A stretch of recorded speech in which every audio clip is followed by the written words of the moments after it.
la bénédiction matérielle, les gens voient le mariage, le voyage, le travail, la situation familiale, je ne sais pas quoi, ou les séjours, tout ça. Nous focalisons que sur ce qui est matériel, c'est ce qui est terrestre. C'est juste une partie, une fine partie de la foi.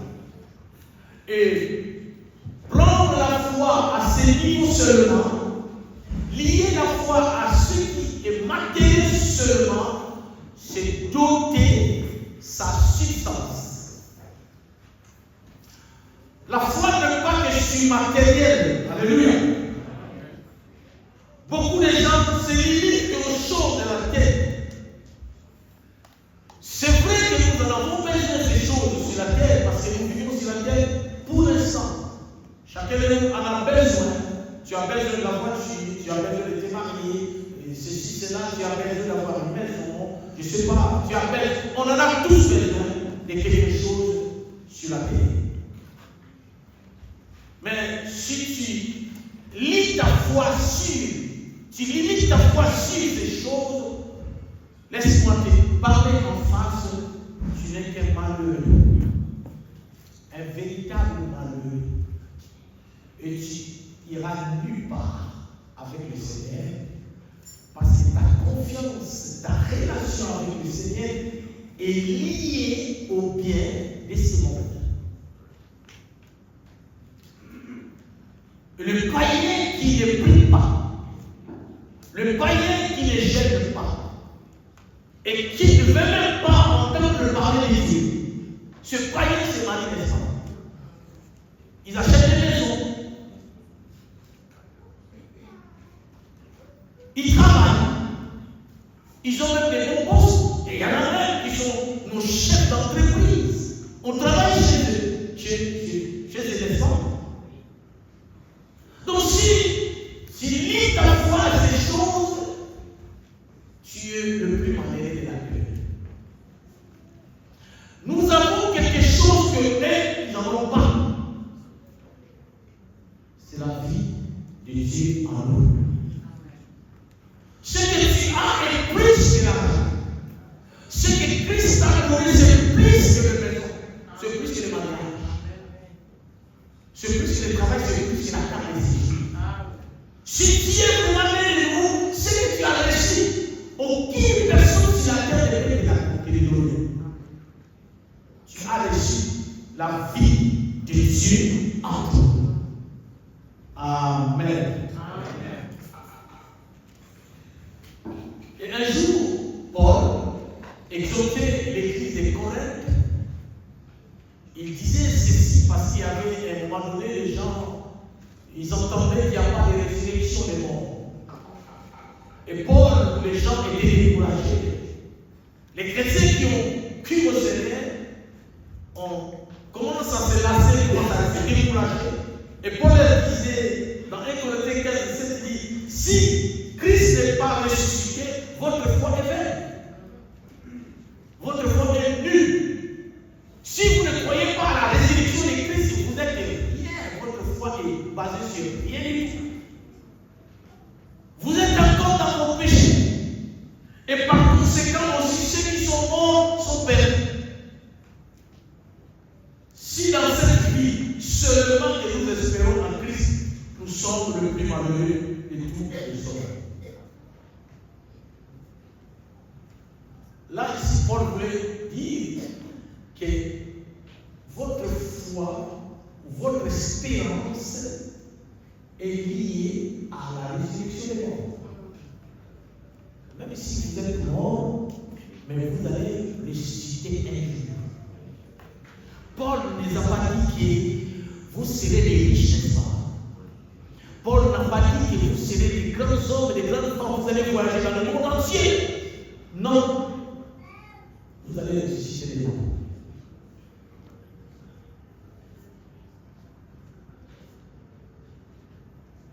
Et je vais marcher dans cette même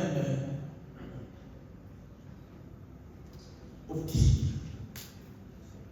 Et ce matin, je vous parle le témoin de la foi en Dieu. Ce que j'enseigne le mardi, parce que vous n'en faites pas, je vous fais bénéficier de ça. Le témoin de la foi en Dieu. Est-ce que tu peux répéter ces termes à ton frère, à ta sœur, aux personnes qui sont à tes côtés? Tu les répètes ceci, les témoins de la foi en Dieu.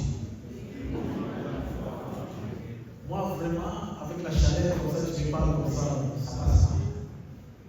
Quand tu parles des choses de Dieu, il faut convaincre, essayer de chercher à persuader.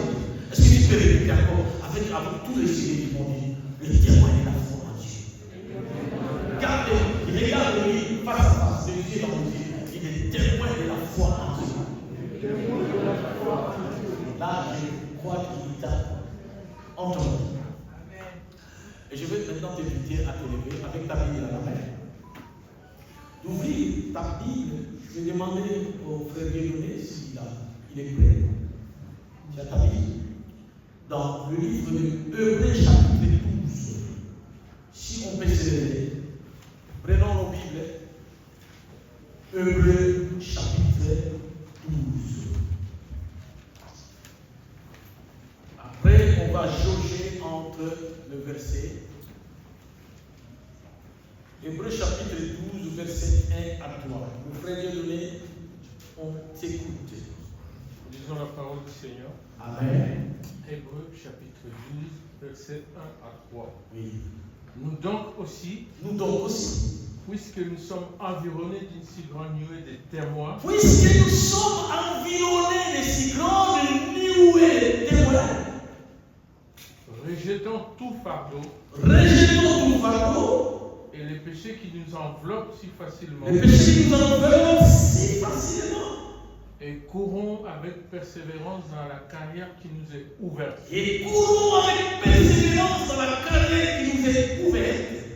Ayant en échange de la joie qui lui était réservée. Ce n'est pas ayant le regard sur Jésus. Ayant en échange de la joie Oui. qui lui était réservée. Il a souffert la croix. Méprisé l'ignominie.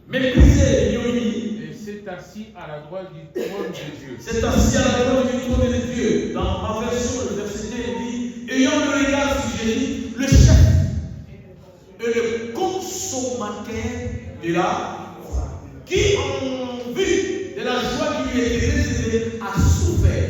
Soulignez bien. A souffert la croix, méprisé, soulignez bien, méprisé, ignominie, et s'est assis à la droite du trône de Dieu. Parole au Seigneur. Prenons place.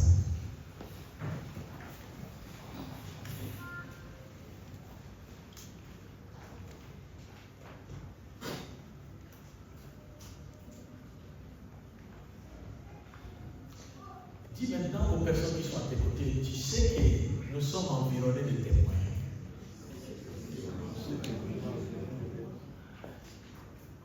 Et on va voir ces témoins aujourd'hui.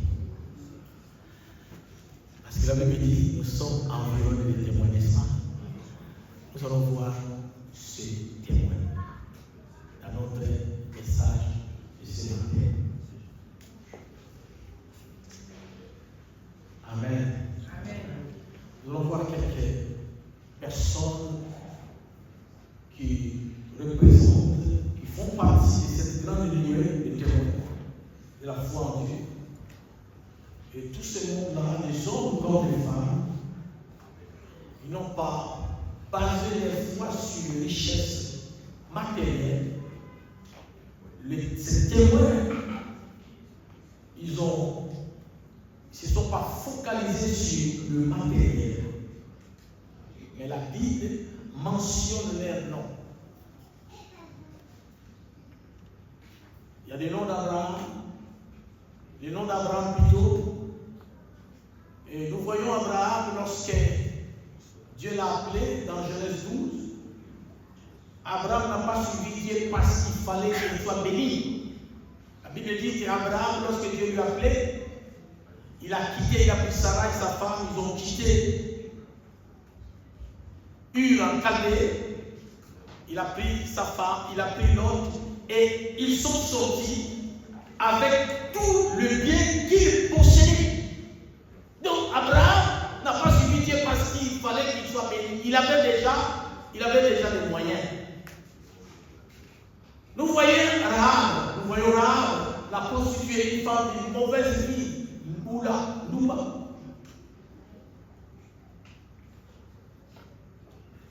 Il a écouté la parole des espions. Il n'a pas suivi les espions parce que les espions lui ont promis l'argent ou le mariage. Parce qu'il y a une prostituée, c'est une femme instable. Les espions lui ont pas dit, madame, si tu nous suis, lorsqu'on va rentrer ici, tu vas voir un bel homme là-bas dans le pays. Non! Nous voyons aussi le nom de Jephthé qui est cité dans les Écritures. Jephthé, lorsqu'on l'a chassé de sa famille, ses frères, il était parti dans le pays de Nord, il est devenu un bandit de grand chemin. Il pillait les villes.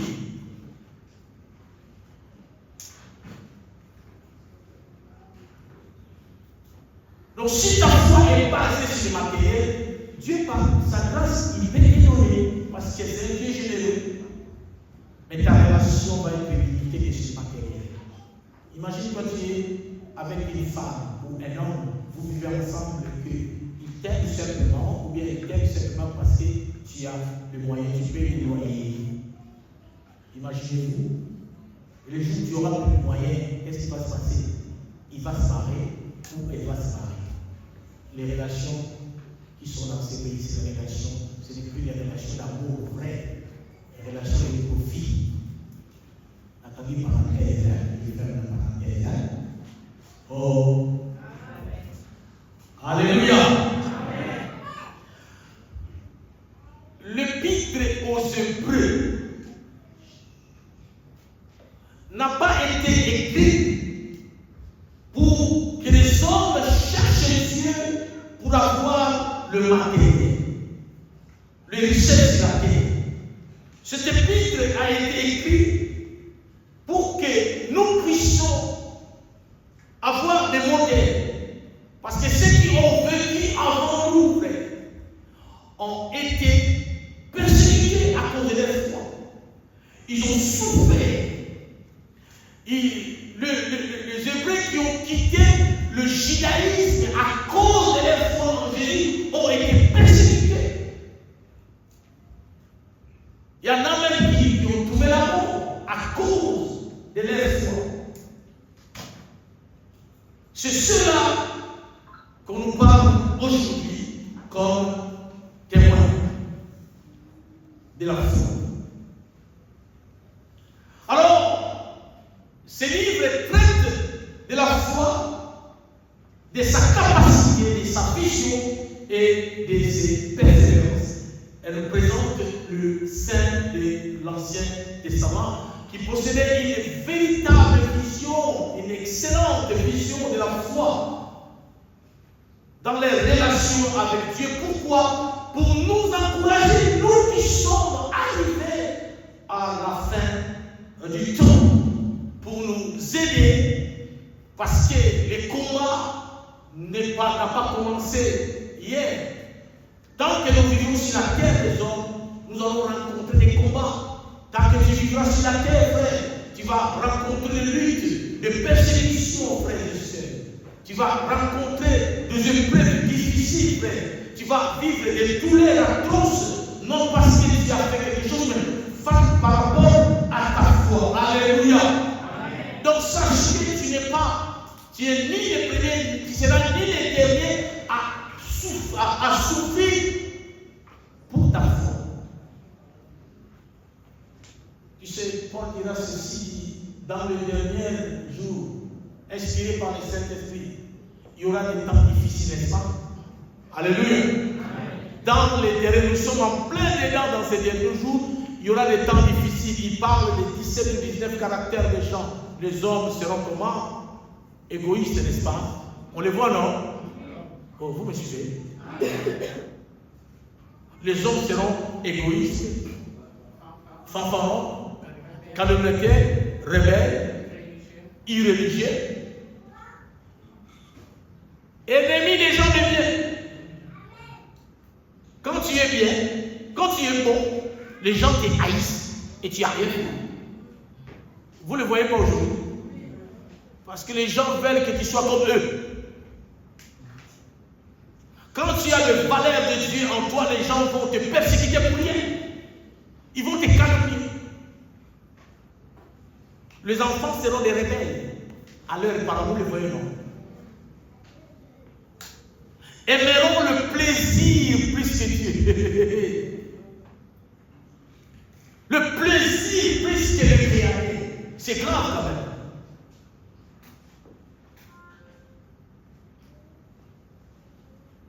Nous sommes en plein dedans.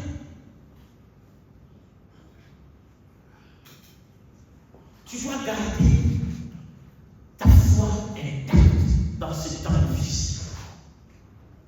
Amen. Amen.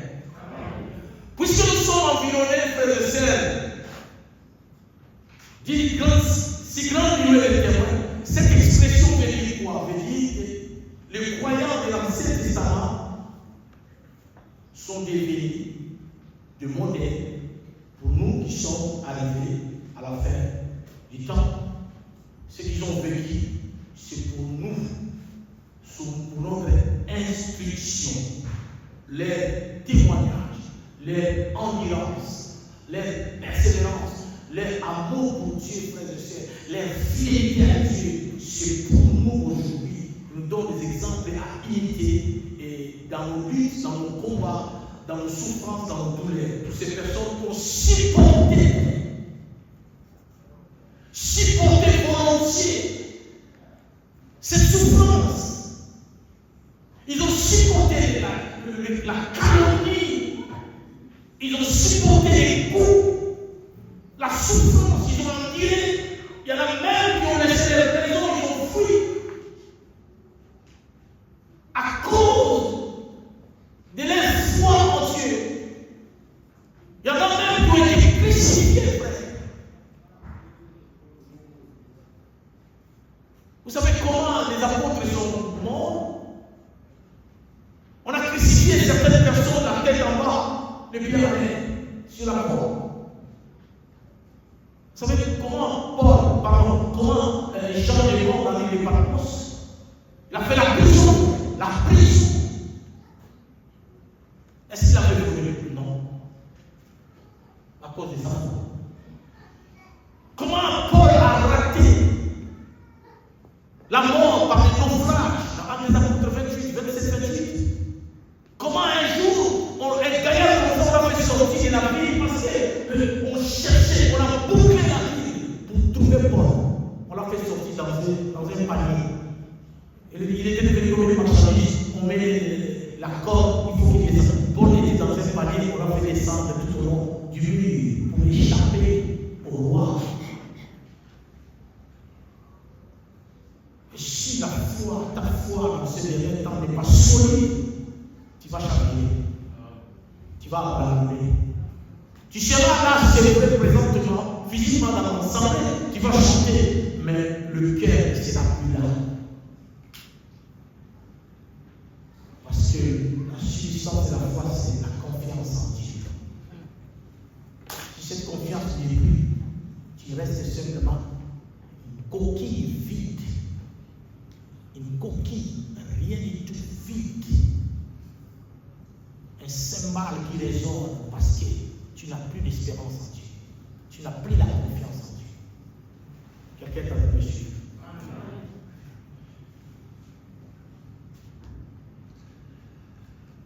Ces temps nous sommes dedans. Et lorsque ces gens ont rencontré des difficultés, ils n'ont pas voulu renoncer à leur foi en Dieu. Parce qu'ils savaient que Dieu est Dieu. Il va, bien aimé, les accompagner. C'est pourquoi, frères et sœurs, leurs noms sont mentionnés aujourd'hui dans les annales de l'histoire pour nous fortifier. On va appeler le premier témoin. Parce que quand nous parlons de témoins, on va appeler le premier témoin. Le premier témoin, c'est Abel. Il y a une multitude de témoins. On prend les témoins, les premiers témoins. C'est comme dans un tribunal. On appelle Monsieur Henri, le témoin. Passez devant, parle. Le premier témoin ici, c'est Abel. Réveille-toi, je sais qu'il fait chaud. Si tu vois qu'il commence à sonner parce qu'il fait chaud, mets-toi les mains. Abel. Hébreux 11, verset 4, dit c'est par la foi qu'Abel offrit à Dieu un sacrifice plus excellent que celui de Caïn. Je suis dans Hébreux 11. Ce par la foi. Ce n'est pas par gentillesse. Ce n'est pas par habitude. Ce n'est pas par un système. Parce qu'on peut offrir par habitude. On peut offrir par un système. Parce que le système nous demande de donner, j'ai tort. Mais ici, le premier témoin Abel, le fils d'Adam, ici, ils sont pris dans le jardin. Ils sont en dehors du jardin. Et Abel a eu dans son cœur, parce que son père l'a enseigné, qu'il y a un Dieu qui existe. Que ce Dieu-là, vous devez vous approcher de lui. Parents, enseigne à tes enfants que le Dieu d'Israël existe. Alléluia. D'ailleurs, les Écritures disent enseigner aux enfants la voie qu'ils doivent suivre. Nous vivons dans un monde où les valeurs de Dieu commencent à s'effacer. Vous voyez quand même dans les institutions, il ne faut pas parler de Jésus. Hein? Mais maintenant, si vous, les parents, vous n'enseignez pas les valeurs de Dieu aux enfants, ils vont être noyés dans ce monde qui est multisystème. Le véritable héritage que tu peux léguer à tes enfants, c'est les valeurs de Dieu. Tu peux laisser la maison, un jour les enfants vont vendre la maison, ou bien l'État va prendre la maison. Tu peux laisser les vêtements vont s'habiller. Mais si tes enfants ont les valeurs de Dieu, ça va les accompagner jusqu'à la fin. Ce monde, il n'y a plus de valeurs, vous ne voyez pas. Alléluia. Alléluia. Un jour, je suis sorti pour venir ici, dans la salle qu'on appelle Milfer. Les jeunes, c'est une parenthèse, les jeunes, ils font des fêtes. Comment on les appelle? Je ne sais pas. Les lèvres parties, je ne sais pas comment on les appelle. Dans cette salle. C'était un dimanche, je venais, j'ai dit, waouh! Ah ouais, il fasse au pain, waouh! Hein? Les jeunes, vous n'avez pas encore vu ces jeunes dans la dimension de la jeunesse bizarre. Hein? La haute dimension du péché. HDP, haute dimension du péché. Allah dit là.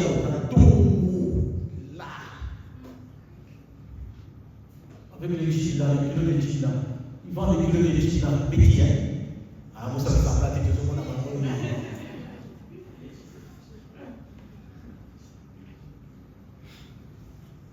Il y en a même qui sont dans les ensembles aujourd'hui. Les parents ne savent pas. Et ils prennent cette kilos, je ne sais pas comment on appelle ça, qui vont couper, je ne sais pas, le t-shirt, je ne sais pas comment on appelle ça. Il met dans son sac. Les parents voient la fille sortir avec la robe. Lorsqu'ils vont se rencontrer entre elles, même dans les hitch, ils se chantent dans le hitch. Oui, j'ai un collègue qui fait le hitch, qui dit, je vois les filles s'échanger à l'intérieur de ma voiture. Le papa a vu l'enfant est sorti, maman a vu l'enfant est sorti vert, robe, tout ça. Mais elle se transforme dans la hitch. Quelle génération? Une génération perverse et méchante. Une génération de têtus qui n'écoute pas Ils sont les parents, une génération de rebelles à leurs parents, comme Paul dit dans Timothée. Les enfants seront rebelles à leurs parents, frères et sœurs. Nous vivons ces temps. Garde ta foi intacte. Abel, il a eu l'intention, l'envie d'offrir à Dieu. Son histoire se trouve dans Genèse 4. Les Écritures nous montrent que Dieu ne lui a pas demandé quoi que ce soit. Dieu n'a pas imposé à Abel, dit Abel, il faut me donner une offrande. Non. Abel a eu envie d'offrir à Dieu. Il a eu envie pour reconnaître la grâce de Dieu dans sa vie. Et il s'éleva, il est venu offrir à Dieu. Hébreu nous dit qu'Abel c'est par la foi qu'Abel offrit à Dieu un sacrifice plus excellent que celui de son frère Caïn, n'est-ce pas? Et c'est par elle qu'il fut déclaré juste. Dieu approuvant ses offrandes, et c'est par elle qu'il parle encore quoi que bon. Soulignez bien les mots plus excellents. La vraie foi en Dieu ne cherche pas à recevoir d'abord de Dieu. Quelqu'un m'entend ici? Je répète, la vraie foi en Dieu ne cherche pas que Dieu lui donne d'abord. La vraie foi cherche à offrir d'abord à Dieu. Dieu t'a donné la vie. Dieu te donne le souffle tous les jours. Est-ce que tu as entendu te demander déjà la facture? Il fait circuler le sang dans ton corps tous les jours, pendant des années, depuis ta naissance. La vie de la foi cherche à offrir à Dieu les choses les plus excellentes.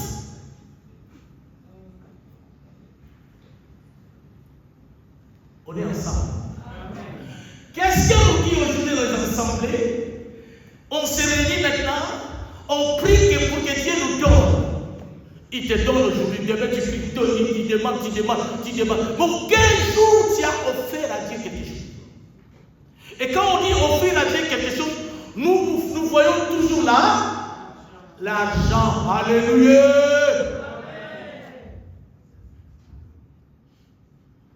Nous voyons toujours l'argent. Mais ce qu'Abel avait offert, c'était de l'argent.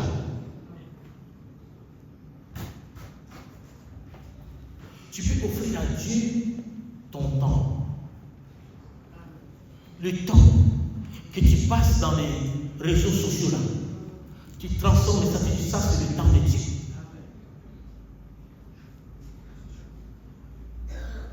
Tu peux offrir à Dieu ton corps.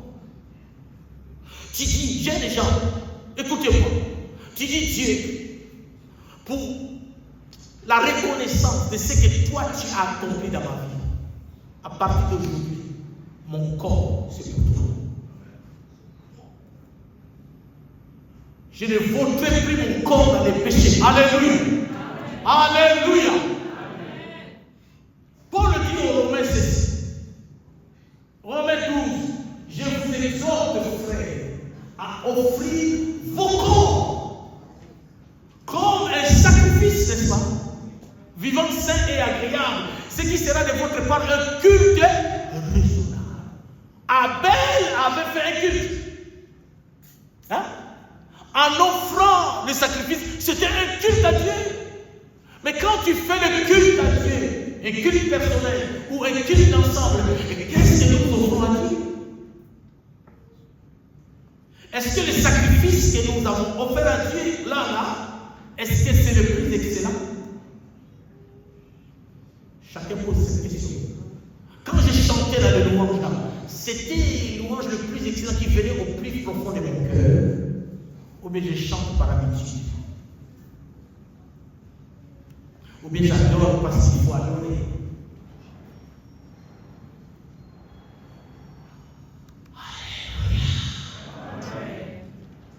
Depuis que tu es devenu chrétien, qu'est-ce que tu as fait pour Dieu?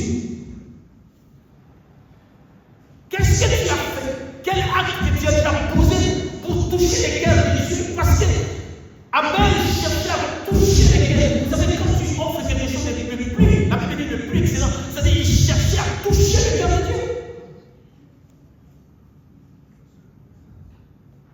Nous sommes là tout le temps, donnez-moi, donnez-moi, Seigneur, donnez-moi.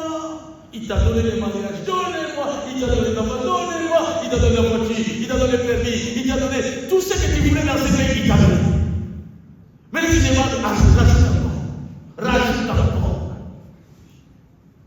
Vous voulez même les prier pour ceux qui n'en ont pas. Mais toi, tu dis, par exemple, il y a pas il pas. Que la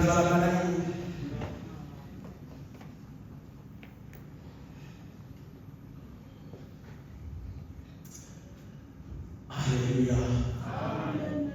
Est-ce que mon corps est vraiment un sacrifice à Dieu?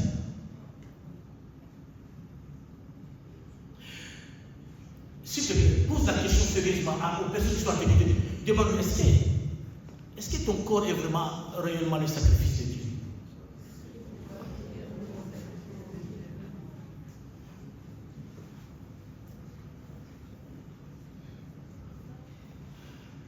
Vous savez, pasteur, les chrétiens,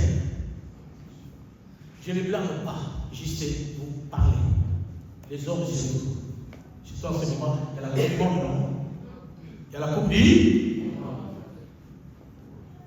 Le temps de la prière, là, que tu as fait rendez-vous, moi, tu as pris rendez-vous. Ce n'est pas Dieu qui t'a fait imposer. Toi-même, non, on va prier à telle heure. Est-ce qu'il y a laissé ces gens là pour parler avec Dieu?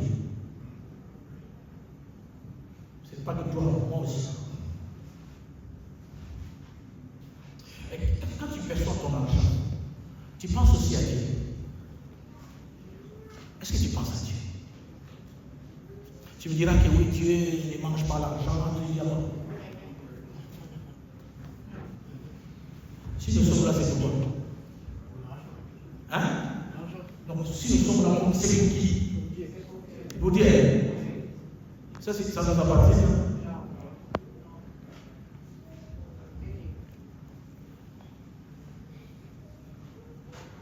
Mais si l'impôt a décidé, sans ton aval, l'État n'a pas besoin de t'écouter. Non, l'État a décidé, chaque mois il va te prélever. Tu boudes ou tu boudes pas, c'est ton problème, c'est comme ça. Et tu te soumets. Mais librement comme ça, offrir à Dieu quelque chose, ton temps, ton argent, le temps de prière, aller voir les gens qui sont malades, aller évangéliser dans le marché, dans les hôpitaux, dans les écoles, parler, même si l'école ne parle pas de Jésus, mais tu prends un copain ou une copine à côté de Jésus est vivant. Ça, on ne veut pas.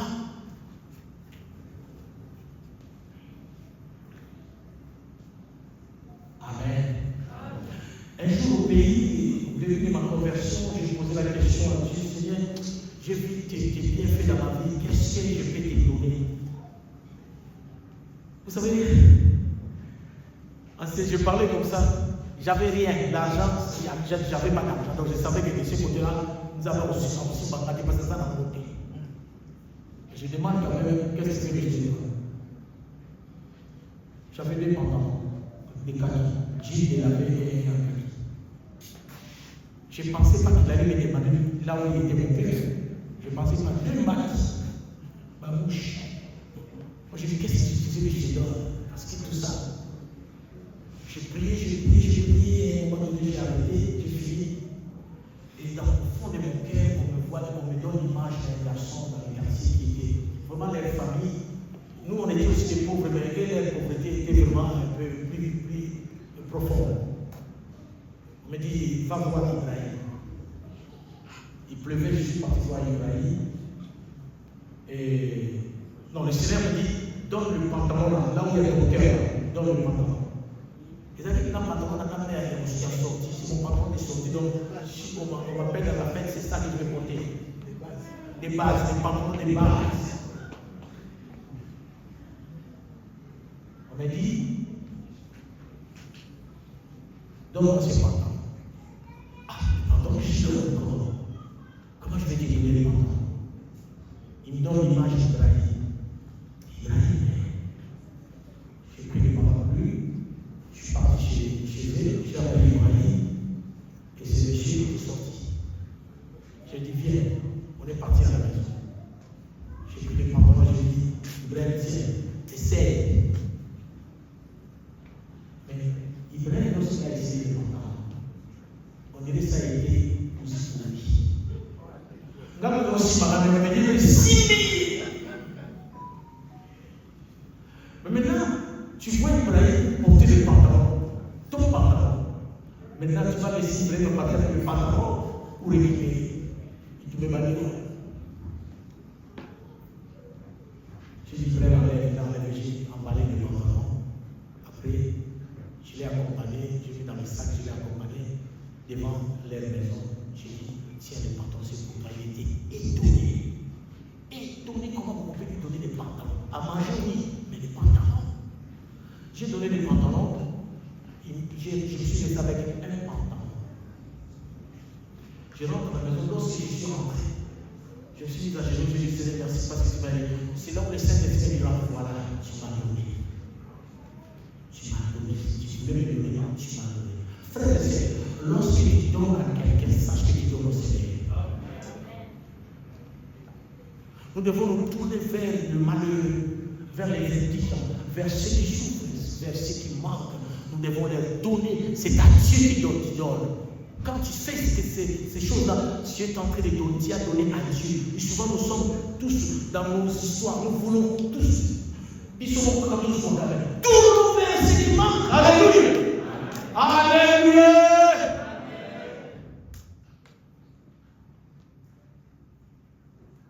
Et Abel avait compris cela. Il avait offert à Dieu un sacrifice plus excellent. C'est-à-dire, Abel a fait un culte excellent parce que Dieu a porté son regard d'abord sur Abel.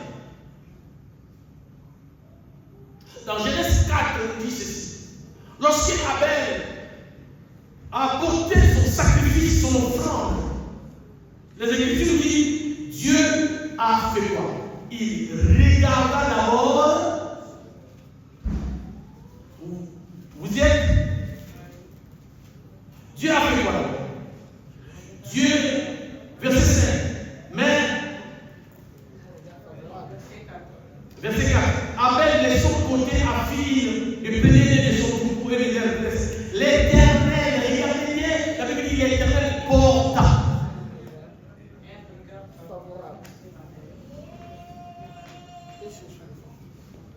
Regarde, Dieu a regardé d'abord qui?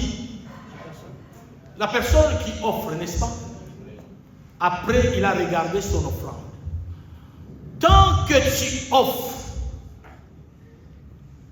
Dieu regarde l'intention du cœur. Dieu regarde l'intérieur de toi qui fais ce geste d'offrir. Même ton temps, même le vêtement, même tout ce que tu peux offrir à Dieu. Dieu regarde d'abord l'attitude interne. Tu peux donner à quelqu'un quelque chose sans pour autant donner avec un cœur sincère. Oh. Vous avez Amen. Tu peux dire bonjour à quelqu'un sans pour autant lui dire bonjour sincèrement. Regarde le 31 décembre ou le 1er, qu'est-ce que nous disons souvent? Bonne année. Mais meilleur vœu. Est-ce que ton vœu vraiment tu veux que cette personne réussisse? Hein? Non. Vous voyez que nous sommes quelque part des hypocrites. Nous prenons nos paroles à la légère. Bonne année, bonne santé. Est-ce que tu veux vraiment que cette personne puisse réussir dans sa vie? Quand il va commencer à réussir, tu deviens encore jaloux de lui. Tout ce que nous faisons l'attitude intérieure. Dieu n'a pas regardé, Dieu a regardé d'abord Abel, parce qu'Abel a offert à Dieu par la foi. Alléluia. Et puis il a regardé le contenu, ce qu'il offrait.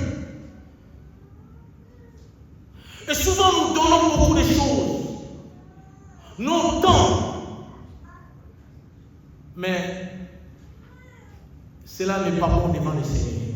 Pourquoi? Parce que nous donnons avec un cœur qui n'est pas sincère. Alléluia. Les parents, il faut enseigner à vos enfants lorsqu'ils mettent l'offrande dans le panier, qu'ils ne jettent pas, qu'ils posent leurs mains. Qu'ils posent leurs mains dans le panier, qu'ils ne jettent pas. Je vois des enfants qui me disent, tiens, à quelle année? Non, on ne jette pas pour Dieu.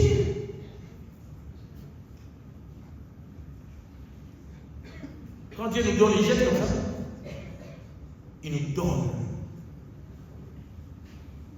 Amen, amen.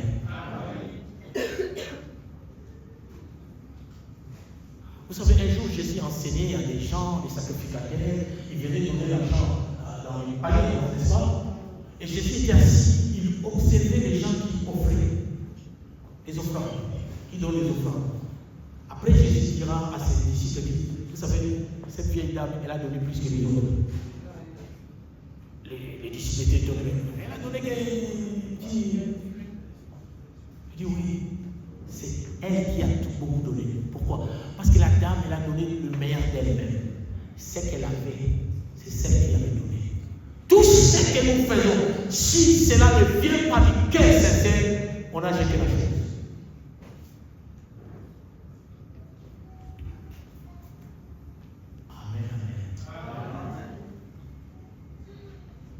Dieu regarde d'abord la personne qui offre. Imagine-toi, je viens chez toi, tu m'invites, tu dis papa, je passe à la maison, on va discuter.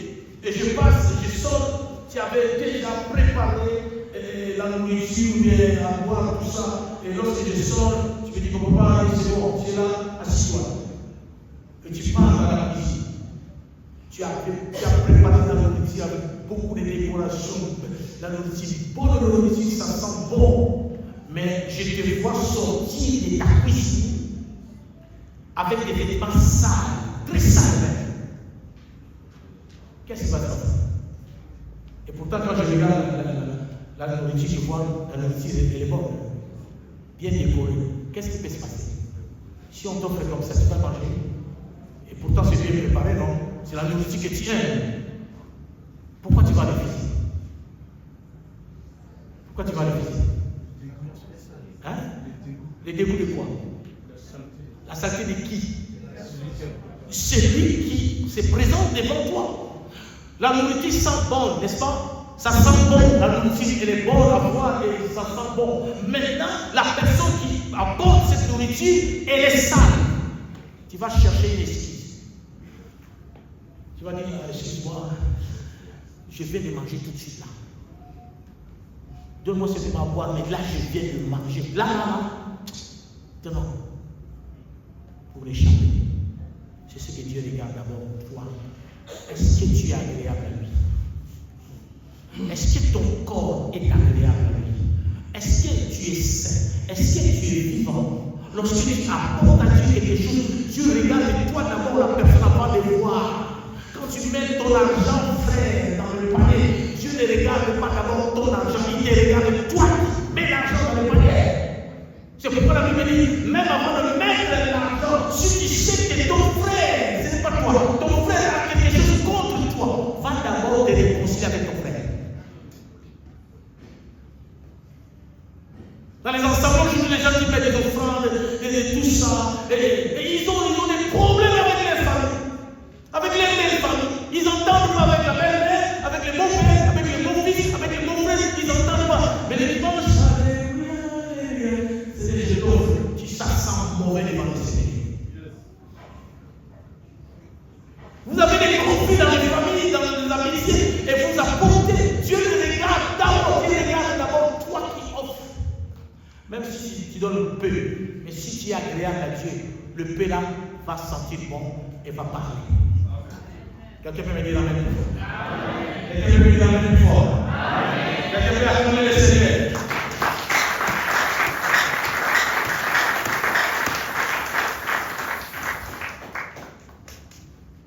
Abel a porté la qualité. Il était pur. Il était bon, agréable à Dieu par sa foi. Et en plus, il a rajouté la qualité. Le sacrifice le plus excellent.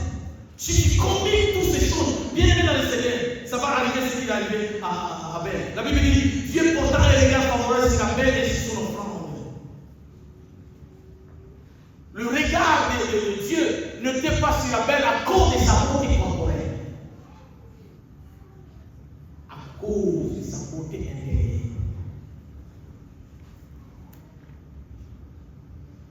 Amen. Alléluia. Amen.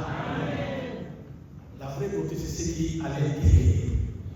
Abel est venu apporter cette offrande parce qu'il reconnaissait la grandeur de Dieu. Il disait, mais Dieu mérite ce qui est plus excellent. Dieu mérite plus que mon père, plus que ma mère. Je vais lui offrir ce qui est le plus excellent que celui de Caïn. Caïn aussi a offert, non? Mais ce n'était pas excellent. Il est lui-même imité par la prière de Dieu. La Bible dit c'est par elle, par cette foi-là, qu'il fut déclaré juste. Dieu n'a pas déclaré juste parce qu'il a donné. Dieu l'a déclaré juste à cause de sa foi. Dieu a déclaré Abraham juste à cause de quoi? Et sa foi.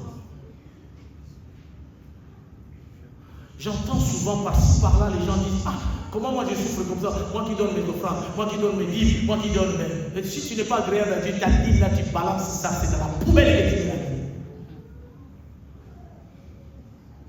Ton offrande, tu dans la poubelle. Je ne vais pas vous cajoler, oh non, il ne faut pas parler, sinon les gens vont pas mettre. Si tu mets pas, c'est tant pis pour toi. Mais moi, c'est que mon désir, quand tu mets, ça sent bon devant le Seigneur. Même si petit que ça peut être, mais au moins, ça part devant le Seigneur. Quand tu mets la voix de ton offrande et Dieu entend ça. Alléluia. Amen. Alléluia. Amen. Un jour, j'ai vu dans une émission ici en France, c'est pas au pays, une femme qui faisait la prostitution en ville vers le fleuve Congo là-bas. Elle disait devant les journalistes, vous avez vu ça, non?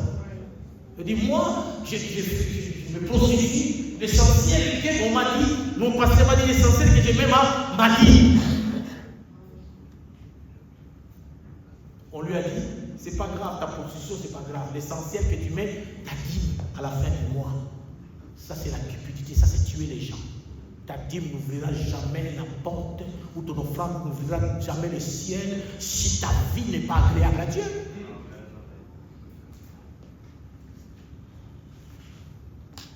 On ne peut pas corrompre Dieu. Dieu n'est pas un cupide comme les hommes. Hein. Tout lui appartient. Tout, tu lui appartiens. Je lui appartiens. Le ciel, tout ça, on va le corrompre avec quoi? Et cette dame, elle était décédée, je pense. Elle est décédée du sida. Elle était atteinte du sida. Au lieu d'amener cette femme à la repentance, de plier ses péchés, de se repentir. Non, on dit, c'est pas grave, c'est ton métier, non? La prostitution. Le vieux métier. Et combien de gens sont prostitués aussi dans les églises? Quand je dis prostitution, c'est-à-dire que ce n'est pas prostitution entre hommes et femmes, la prostitution spirituelle.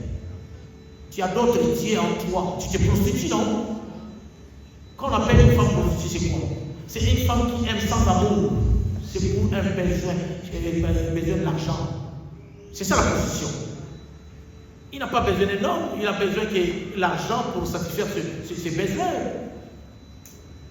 Et aujourd'hui, dans les églises, il y a beaucoup de prostituées, des gens qui ont les petits pieds dans les sacs, sous le lit, partout.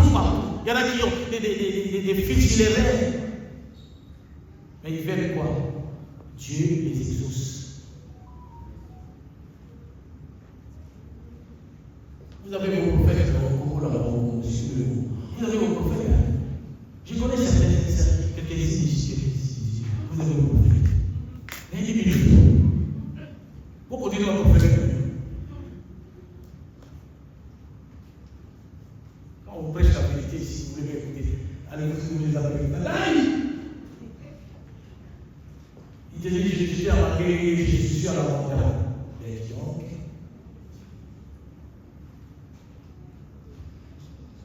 Amen. Approuvant ses offrandes. Dieu a approuvé les offrandes d'Abel parce qu'Abel était agréable à lui. L'Éternel était content de voir Abel s'approcher de lui dans cette activité de foi. C'est par elle qu'il parle encore, pas que bon. Abel est dans le tombeau des morts. Abel est mort. Mais nous parlons encore d'Abel à cause de cet acte de foi. Alléluia. Frères et sœurs, si tu as la foi, et vraiment tu es agréable à l'aimer, même si tu parles, on parlera de toi. Oh, alléluia. Alléluia. Alléluia.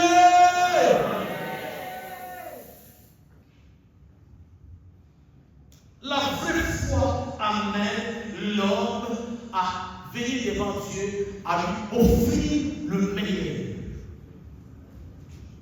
Ça, c'est la vraie foi. Comme l'amour. L'amour et la foi. L'amour cherche d'abord à offrir. L'amour cherche d'abord à. Oh, vous avez la d'accord. L'amour cherche d'abord à. Oh. Dieu nous a montré l'amour, non? Jean 3,16 dit quoi?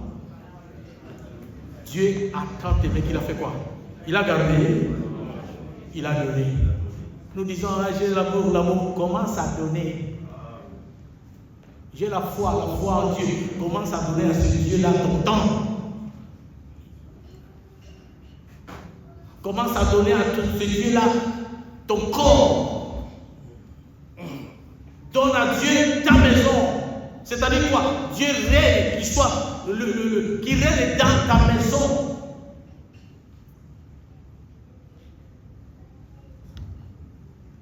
Et là tu verras comment Dieu va témoigner de toi.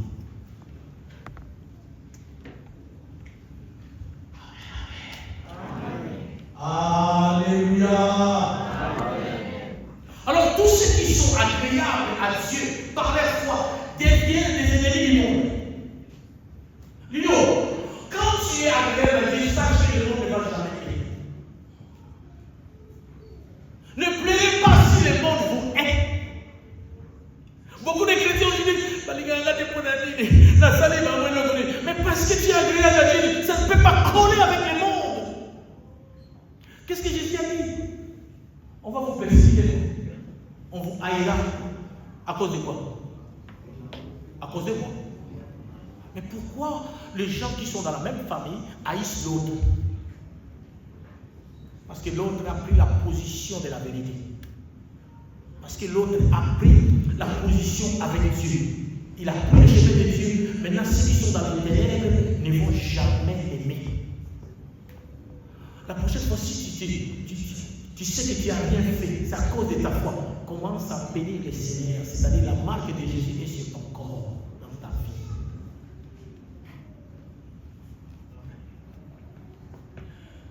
Pourquoi Caïn a haï son frère? Pourquoi?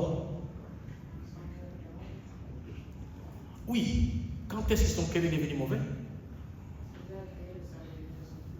Parce que Dieu a agréé l'offrande de son frère. Lui n'était pas d'accord. Au lieu de demander à son frère, comment tu as fait pour que moi aussi demain, je sois agréable à Dieu? Non, lui, non, je ne suis pas d'accord. Pourquoi il y a des jalousies dans la jalousie aujourd'hui des enfants? Pourquoi on s'en fait? Parce que l'autre Dieu l'a élevé, n'est-ce pas?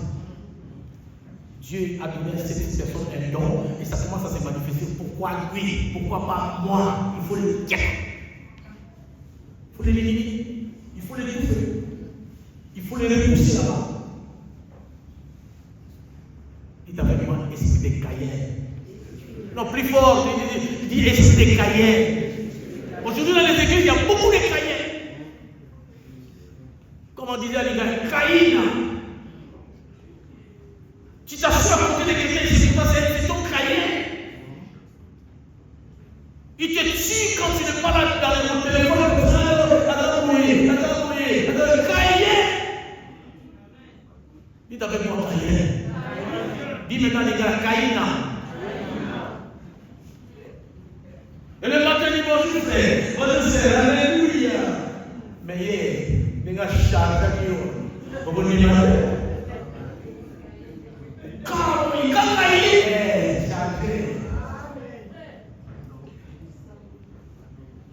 Alors tu prends aussi son offrande. Alléluia, amen, alléluia.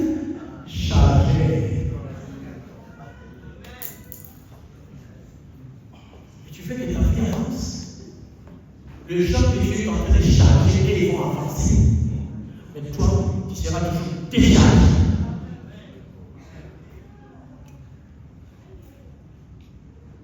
Changeons nos cœurs. Si Dieu élève un aujourd'hui, nous devons l'accompagner. Nous devons l'accompagner. Nous devons acclamer le Seigneur. Nous devons l'accompagner parce que demain aussi fera jour. Aujourd'hui c'est ton tour, demain ce sera mon tour à moi. Mais pourquoi il y a des disputes? Pourquoi il y a des calomnies? Pourquoi il y a des guerres entre nous, frères? Parce que nous avons été affectés par l'esprit de Caïn. Comment expliquer des serviteurs de l'autre qui met du poison à l'air? Comment? Expliquez-moi pas dans le les enfants de Dieu. Aux yeux poison, tu peux vraiment les poisons. Au lot nippé, dans le verre, tu vois qu'il va boire ça. Et tu vois, cette personne, elle est mariée, elle a des enfants, elle a sa femme va rester veuve, ses enfants vont rester des orphelins, ses parents vont perdre un enfant à cause de la foi. Et tu mets, et tu retournes. Et c'est sous le protocole. Maman Blani, elle est où Maman Blani? Maman Blani, pas de la carte à maman. Parce que ces gens-là, ils utilisent souvent les protocoles. Hein. Combien de protocoles tu les passes? Combien?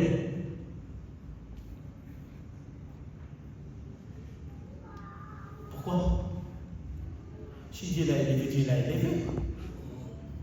Dieu ne nous a pas tous donné la même capacité. Non.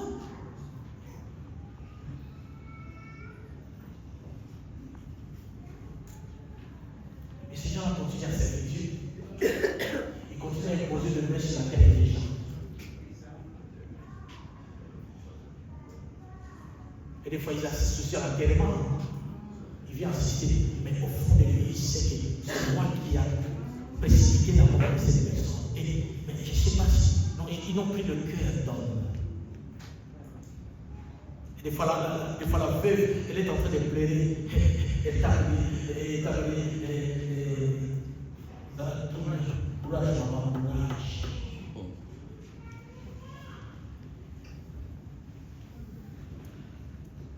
On est en train de détruire des abeilles aujourd'hui. On est en train de détruire, de décapiter des abeilles à cause de leur foi.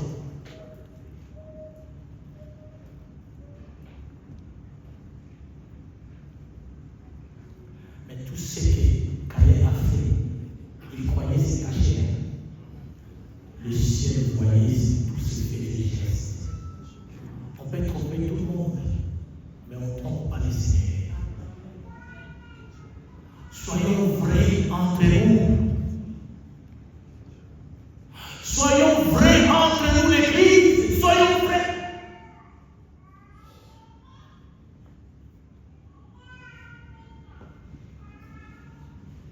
Abel est parti. Abel a été tué à cause de sa foi. Parce que Dieu avait agréé sa personne et son offrande. Sache que si tu as une vraie foi, tu vas être persécuté. Ce n'est pas pour faire peur. Jésus a dit quoi? Vous serez baptisés du Saint-Esprit du feu. Si tu as la vraie foi et tu es agréable à Dieu, sachez, tu seras persécuté. Même parmi ceux qui se disent vrais ou seuls, c'est les mêmes personnes qui vont te persécuter. La persécution ne vient pas directement de l'extérieur, ça commence de l'intérieur. L'ennemi le plus dangereux, c'est celui qui est à l'intérieur. Celui que toi tu considères comme frère ou sœur. C'est lui qui est le plus dangereux. Parce que tu lui fais confiance. Alléluia. À l'extérieur, tu regardes, tu dis que là-bas, je vais fuir. Mais à côté de toi, c'est lui qui est le plus dangereux. C'est pourquoi prie le Seigneur, ouvre-moi les yeux, Seigneur. Montre-moi le vrai ami. Montre-moi le vrai frère. Parce que dans l'église aujourd'hui, il y a aussi des faux frères. Les faux frères ont persisté Paul. Dit, j'étais en péril parmi les faux frères. Hein? Le frère que Paul, les gens que Paul appelait frères, c'était des faux. Ils persécutaient Paul.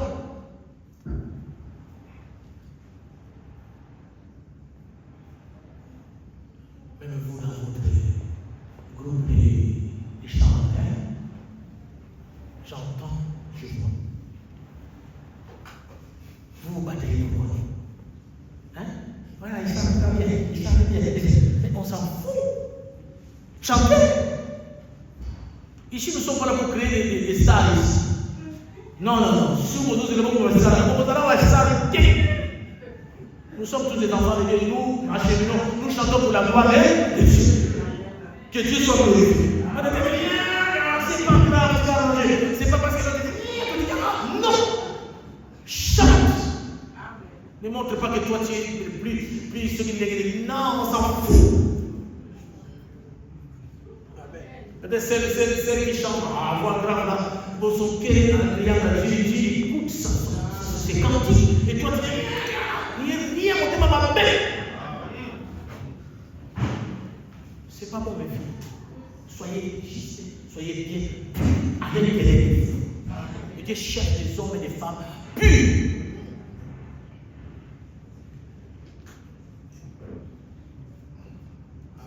Même le prédicateur. Le prédicateur. Personne n'est plus grand que les autres. Personne n'est plus grand que les autres. Amen, amen. Si tu es agréable à Dieu, sachez, le monde va te combattre. Même ta propre famille va te combattre. Le combat va commencer dans ta propre famille. Ça va commencer. Les gens vont te combattre. Que tu as rien fait. Hein? Tu te poses même des questions, tu dis, dans ça, au salé quelque chose, que les actes d'abord à parler, c'est ta foi qui dérange. Quand les gens marchent à gauche, ils doivent dire, non, moi avec mes valeurs de Dieu, moi avec Dieu, je ne peux pas faire ça. Mais tu deviens l'ennemi de ça. Parce que le monde actuel veut nous mettre tous dans le même moulin. Nous raisonnons comme eux, on s'habille comme eux, on parle comme eux. On vit comme eux. Mais toi, tu dis non, ce qui est faux, ce n'est pas agréable à Dieu. Moi, je ne vais pas prendre la position comme ça. Tu deviens insible maintenant. On va t'abattre. Et si toi, tu n'es pas armé de la foi, tu vas sombrer. Combien de gens ont quitté les églises aujourd'hui? Quand tu poses la question, ça va la frère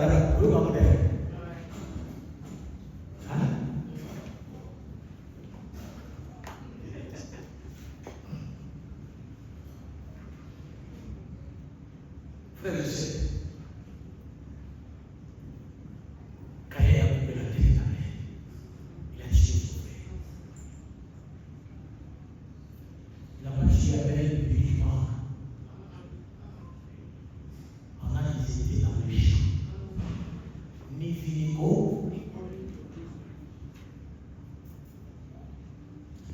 Bon, regarde. C'est pas que toi et moi. Combien de gens nous avons déjà tué? Tu me diras, moi je n'ai pas tué. Et dans le cœur, combien de personnes ont déjà tué?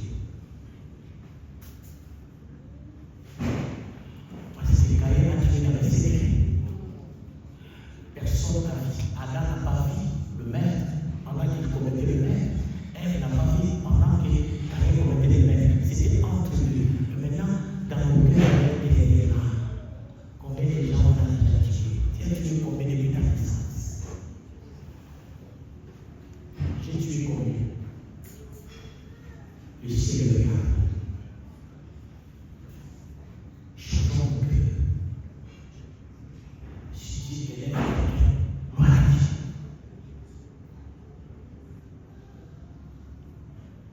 Nous sommes ensemble.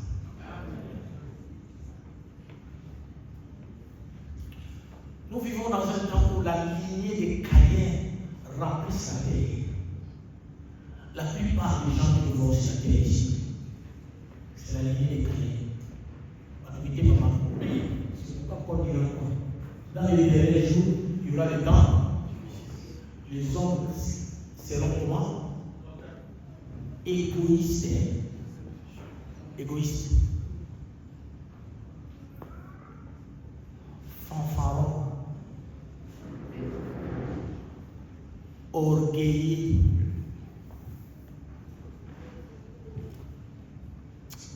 J'ouvre ici une parenthèse.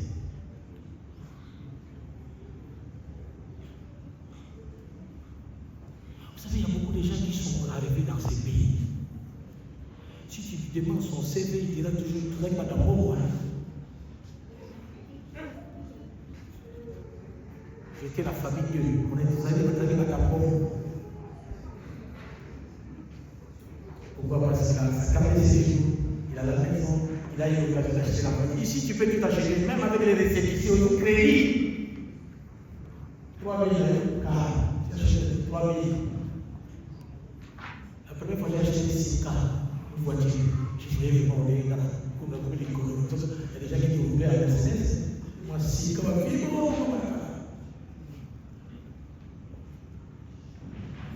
Même si Dieu t'a donné soit un, n'est-ce pas? Même si tu as reçu soit un, la Bible dit l'humilité précède là. Pourquoi gonfler? Pourquoi gonfler? Tu crois que c'est toi qui possède toute la terre? Non!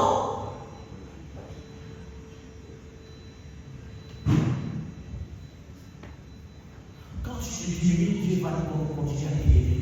Quand tu te gonfles, Dieu va te rabaisser. Amen. Amen. Alléluia. Frère et sœur, toi qui es là ce matin, si tu vis une vie, tu sais que tu es agréable à Dieu, tu sais que tu vis la vie de foi, que tu es tenté, tu vis la persécution, frère et sœur, ne perdez pas courage.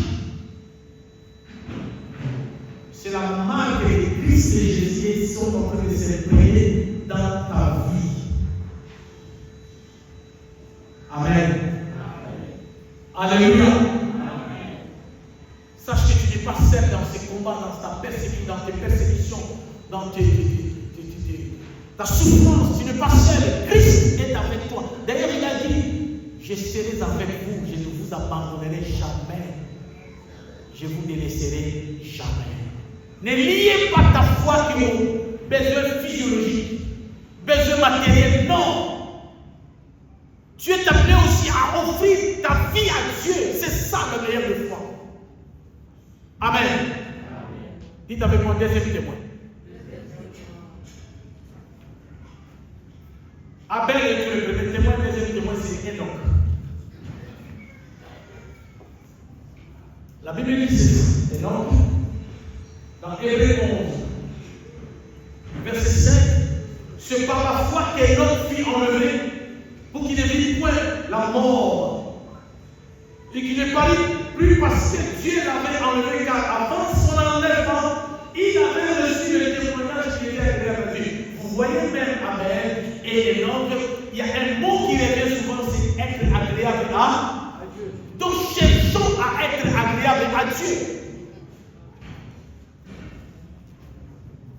Qu'est-ce qu'Enoch nous parle ici dans Genèse? Genèse 4, verset 26, nous voyons, après la mort d'Abel,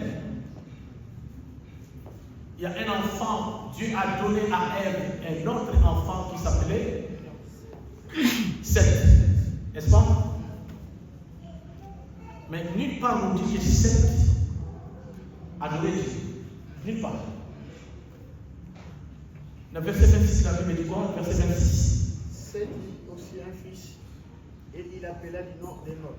Alors, Seth a engendré un fils, il a donné le nom d'Enoch. La suite, c'est quoi? C'est alors que l'on commença à invoquer le nom de Dieu. C'est alors que on commença à invoquer le nom de l'Éternel. C'est-à-dire, avant la naissance de l'homme, il n'y avait pas d'invocation du nom de l'Éternel. Alléluia. Seth était là, mais lui, il n'invoquait pas Dieu. Et l'homme est venu, et l'homme commence à restaurer le culte de Dieu. Alléluia. Sois celui qui restaure dans ta famille l'invocation de l'Éternel. Sois celui ou celle qui restaure dans ton quartier le nom de l'Éternel, la restauration de l'invocation de l'Éternel. Sois celui ou celle dans cette assemblée qui restaure l'invocation du nom de l'Éternel. Parce qu'aujourd'hui, le nom de Jésus, les gens cherchent à étouffer le nom de Jésus. Nous voyons dans les institutions, les gens ne veulent même pas parler du nom de Jésus. Sois un homme bien-aimé dans cette génération qui relève, qui restaure. Là où on n'invoque pas le Seigneur, lorsque toi tu rentres et tu incites les gens à prier, à invoquer le nom du Seigneur. Alléluia. Alléluia. La Bible dit quiconque invoquera le nom du Seigneur sera sauvé. Alors s'il n'y a pas de gens qui invoquent, il n'y aura pas de salut. Sois celui qui invoque le nom du Seigneur dans ta maison. Et ta maison soit un lieu de culte, là où on répand le parfum, où l'invocation. Il y a beaucoup de maisons aujourd'hui ici, en France, ne sont pas des lieux d'invocation de nom de l'Éternel. C'est des lieux des invocations des noms de démons. Il y a des assemblées où on invoque au prix du nom du Seigneur. Il y a des assemblées aujourd'hui remplies de monde, ils invoquent les démons.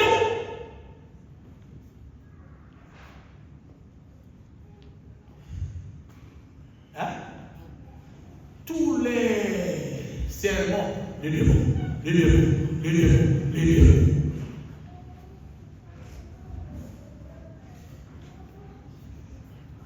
Frère, sœur, la lignée des Enoch, c'est la lignée des gens, c'est la lignée des invocateurs. Des gens qui invoquent pas n'importe qui, pas n'importe quoi, des gens qui invoquent l'Éternel, le Dieu des armées. Je m'arrête ici. Les répartitions. On va continuer avec ce deuxième thème. On va voir qu'est-ce qui nous enseigne. Parce que la Bible, nous sommes environnés par une nuée de témoins.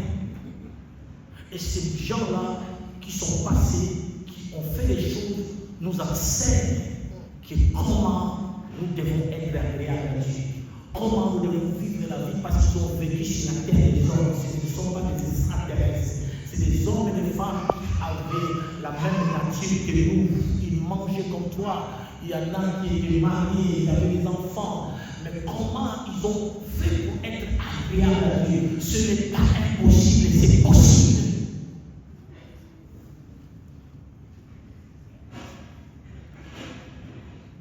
Dis aux personnes qui sont avec nous, c'est possible. Dis c'est possible. Cherche à être agréable à Dieu. Dis plus fort, cherche à être agréable à Dieu.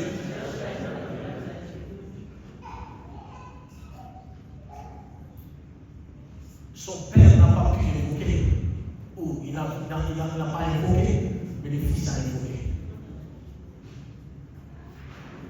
Même si tes parents ne priaient pas, mais toi, élève le nom du Seigneur. Même si ta famille ne connaît pas Dieu, mais toi, tu as reçu la grâce de connaître Dieu, élève le nom du Seigneur.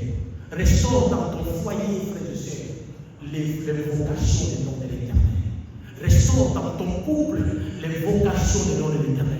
Restaure dans ton entreprise, frère, là où les gens ne connaissent pas le Seigneur.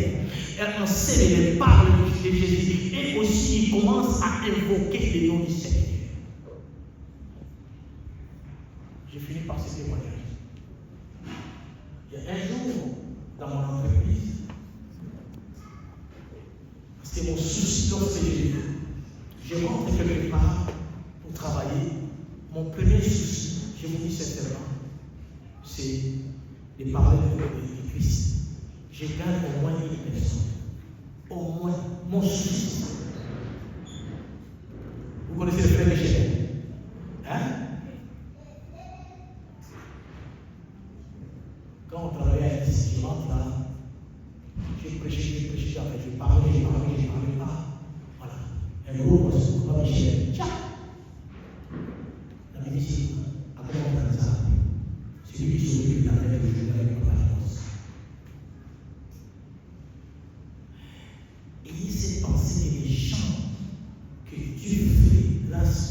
que tu rencontres qui puissent entendre le moins l'évangile.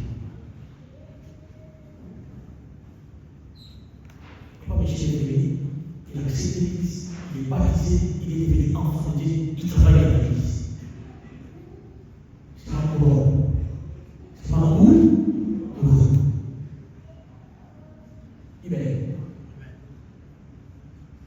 Je vois les Seigneurs donc je parle de l'Église, je parle de l'Église, je vois le Seigneur, qu'est-ce qui se passe?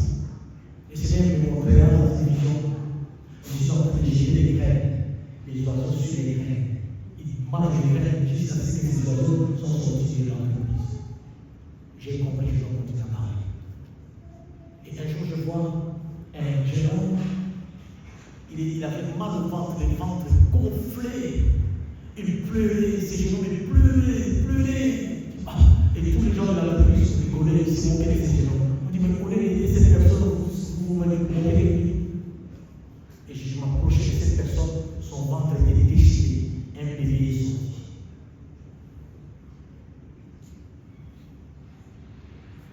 Je m'approche, je dis, mais quelle vision, non, sort le bébé. Je suis sauvé. Une semaine après, j'ai parlé,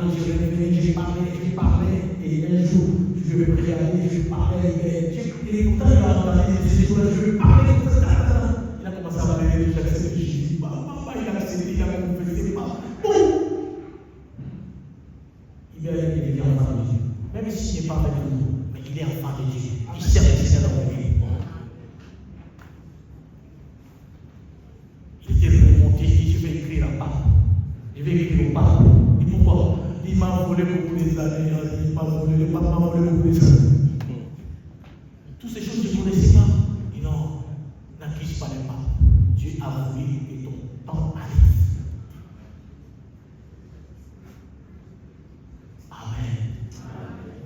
Tu rentres quelque part, si on ne parle pas de Christ, parle de Jésus, parce qu'il y a des âmes à sauver. Même s'ils ne viennent pas dans cette assemblée, frères et sœurs, qu'ils vont ailleurs, ce n'est pas grave. Au moins ils sont sauvés. Alléluia. Alléluia. Voilà ce qu'est être témoin de la foi en Dieu. Fais-moi aussi.